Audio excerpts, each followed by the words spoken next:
Hello everyone, welcome back to my channel. I am Deepti and हम लोग कर रहे थे क्लास 8 का चैप्टर माइक्रो ऑर्गेनिजम्स। तो माइक्रो ऑर्गेनिजम्स में हम मेजर ग्रुप्स देख रहे थे माइक्रो ऑर्गेनिजम्स के, जिसमें कि we have discussed about bacteria, algae and fungi. Now the next major group of micro organism is protozoa और प्रोटोजोन्स। तो अब प्रोटोजोआ होता क्या है? तो सबसे पहले अगर हम इसकी कैरेक्टरिस्टिक्स की बात करें तो protozoa is the most primitive मतलब ये बहुत पुराना, बहुत पहले से, मतलब इसमें इवोल्यूशन होता हुआ ही आ रहा है। सो ये बहुत पहले से है माइक्रो ऑर्गेनिजम्स की कैटेगरीज में, बहुत पुराना है।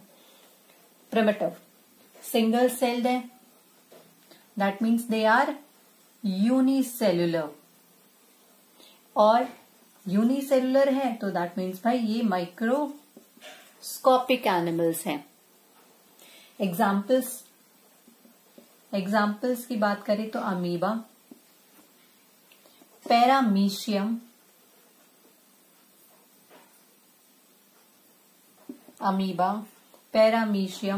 Euglena, entamoeba, plasmodium, etcetera, these all are protozoans. So अब प्रोटोजोन्स किस तरह से अकर होते हैं? वैसे तो ये सब सिंगल होते हैं, बट कुछ प्रोटोजोन्स हमारे ऐसी होती हैं जो कि कॉलोनीज की फॉर्मेशन कर लेते हैं, इनके पास सेल वॉल नहीं होती है। अगर हम नॉर्मल प्लांट्स की बात करते हैं तो they are without cell wall, they are just covered with a plasma membrane. उनके आउटर सरफेस पर बस एक प्लाज्मा मेम्ब्रेन होती है, कोई सेल वॉल नहीं होती है। या दे कैन स्विम। अगर हम इनके लोकोमोशन की बात करें तो they can swim using either flagella और सीलिया। या तो ये फ्लैजिला से मूव करते हैं या फिर सीलिया से, और यू कैन से pseudopodia, which means false feet like in amoeba. If this is amoeba, तो amoeba के ये जो होते हैं these are pseudopodia. That means false feet. एक न्यूक्लियस होता है, then food vacuoles. तो this is amoeba. फ्लैजिला और सीलिया, तो अगर हम सीलिया की बात करें तो बेटा सीलिया प्रेजेंट होता है इन पैरामीशियम में छोटे कॉम लाइक स्ट्रक्चर्स, और you can say bristle like structures present होते हैं। These are 1000 and lakhs in number and these are cilia. इन्हीं सीलिया की वजह से पैरामीशियम मूव कर पाता है। ओके, ये इनके पूरे बॉडी पर होते हैं। This is paramecium. If we talk about flagella, तो फ्लैजिला हमारे प्रेजेंट होते हैं सिर्फ 1 और 2 इन नंबर्स में। फ्लैजिला हमेशा 1 या फिर 2 नंबर में ही प्रेजेंट होते हैं, लाइक दिस इज फ्लैजिला। जबकि सीलिया हमारे 1000 इन नंबर्स और lakhs इन नंबर में प्रेजेंट होते हैं। फ्लैजिला हमारा प्रेजेंट होता है in euglena. This is paramecium and this one is amoeba.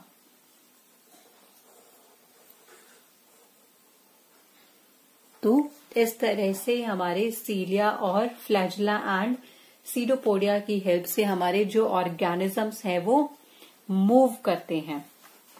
Now if we talk about nutrition in protozoans, तो प्रोटोजोन्स में न्यूट्रिशन कैसे होता है? भाई प्रोटोजोन्स में न्यूट्रिशन कैसे होता है? तो प्रोटोजोन का जो न्यूट्रिशन है वो एनिमल की जैसा होता है, एनिमल लाइक। जिसको कि हम बोलते हैं होलोजोइक न्यूट्रिशन।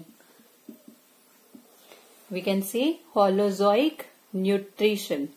दैट मीन्स ये एनिमल्स क्या करते हैं, they ingest complex organic food. Complex organic food को इंजेस्ट करते हैं। इनमें एक पूरा प्रोसेस होता है, आपने प्रोसेस देखा होगा ना, ingestion, digestion, absorption, assimilation and egestion, जो 5 स्टेप्स होते हैं हमारे। तो अगर जिसमें कंप्लीट डाइजेस्टिव सिस्टम होता है, that means they are included in the holozoic nutrition category. तो प्रोटोजोन्स का भी न्यूट्रिशन होलोजोइक होता है। If we talk about the reproduction of the protozoans, तो they multiply by binary fission, that means asexual reproduction, binary fission, multiple fission, or you can say spore formation. Or they also reproduce, or you can say some protozoans are also reproduced by sexual reproduction. कुछ जो protozoans हैं वो sexual reproduction भी करते हैं. So that's it about protozoa. Now let's see the last category of microorganisms, which is, yes, you all know, we only left with viruses. भाई बनो तो सिर्फ और सिर्फ वायरस के जैसा बनो. अभी हम देखते हैं इसकी कैरेक्टरिस्टिक, तब मैं बताती हूँ कि वायरस के जैसा हमें क्यों बनना चाहिए. तो वायरसेस की अगर हम बात करें तो ये सबसे स्मॉलेस्ट ऑर्गेनिज्म है. These are smallest, most primitive भी हैं, ये भी प्रिमिटिव है, और they are obligate parasites. Parasites तो आपको पता है, that means they need host for their growth और डेवलपमेंट और फॉर देयर न्यूट्रिशन. वो होस्ट की उनको जरूरत होती है. सो ऑब्लिगेट पैरासाइट में मतलब कि ये मल्टीप्लाई करते हैं. They can multiply only inside the cells of the host organism. जब इनको होस्ट मिलेगा ये मल्टीप्लाई भी तभी करेंगे, अदरवाइज ये अगर एनवायरमेंट में है किसी, for example if this is the environment and this one is the virus, तो ये इनएक्टिव रहते हैं हमेशा. बट जैसे ही इसको कोई होस्ट मिल जाता है, जैसे ही इसको कोई होस्ट मिल जाएगा तो ये होस्ट की बॉडी में एंटर करेंगे और दे आर एक्टिव, वो एक्टिव हो जाएंगे. तो ये एक वायरस की खास बात है कि वो किसी भी होस्ट के अंदर जाकर ही एक्टिव होंगे, वो अपने आप को रिप्रोड्यूस करेंगे और हार्मफुल इफेक्ट प्रोड्यूस करना स्टार्ट कर देंगे, चाहे वो किसी प्लांट सेल में जाए या फिर किसी भी एनिमल सेल में.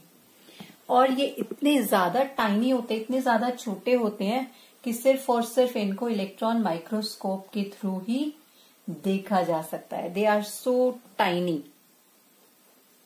And if we talk about viruses, दो इनको बोला जाता है they are regarded as connective link. But connective link किसका? They are regarded as connective link between living and non living. ये बहुत इंपॉर्टेंट है क्योंकि मैंने क्या कहा कि वायरसेस इनएक्टिव रहते हैं जब वो बाहर एनवायरमेंट में प्रेजेंट होते हैं, that means they are non living. But जैसे ही वायरसेस को कोई होस्ट मिल जाता है, चाहे वो प्लांट सेल है या फिर वो एनिमल सेल है, जैसे ही उसको होस्ट मिल जाएगा वो लिविंग हो जाएंगे.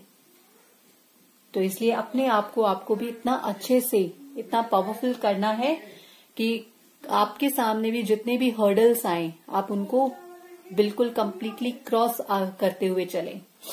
तो इसलिए मैंने कहा था कि हमें वायरसेस के जैसा बनना है. उनको कोई फर्क नहीं पड़ता है कि वो नॉन लिविंग है, बट जैसे ही उनको कोई होस्ट मिलेगा वो एक्टिव हो जाते हैं, वो अपनी कॉलोनीज, अपने रिप्रोडक्शन स्टार्ट कर देते हैं, मल्टीप्लिकेशन स्टार्ट कर देते हैं. तो don't wait for such time कि भाई हमारा टाइम आएगा तो ही हम पढ़ेंगे. आप अभी से पढ़ाई शुरू करो. हमें कभी भी किसी भी एग्जाम के लिए नहीं रुकना चाहिए कि भाई एग्जाम निकलेगा तो हम पढ़ाई करना स्टार्ट करेंगे। Now let's see some diseases which are caused by viruses. जो वायरसेस के कारण डिजीजेस होती हैं उनको देखते हैं। तो अगर हम वायरसेस की बात करें तो सभी के सभी वायरसेस पैथोजेनिक है। All the viruses are pathogenic in nature, that means they are pathogen. वो डिजीज कॉज करते ही करते हैं, कोई ऐसा वायरस नहीं है जो डिजीज कॉज नहीं करता है। So they are responsible for several diseases like your common cold, जो आपको कोल्ड होता है, जो आपको कफ होती है, इन्फ्लुएंजा दैट मीन्स फ्लू, जो फ्लू आजकल चल रहे रहते हैं, small pox, measles, mumps, polio, rabies. मैं सभी की सभी डिजीजेस लिख रही हूं क्योंकि एग्जाम में कुछ भी पूछ सकते हैं। Not HIV, it's AIDS, that is acquired immunodeficiency syndrome, AIDS. तो ये सब तो होती है हमारी डिजीजेस ह्यूमन बीइंग्स में। ये कौन सी है? जो ह्यूमंस में होती है। ये सब वो डिजीजेस हैं जो ह्यूमंस में होती है। If we talk about some cattles, तो कैटल्स में होती है FMD, that is foot and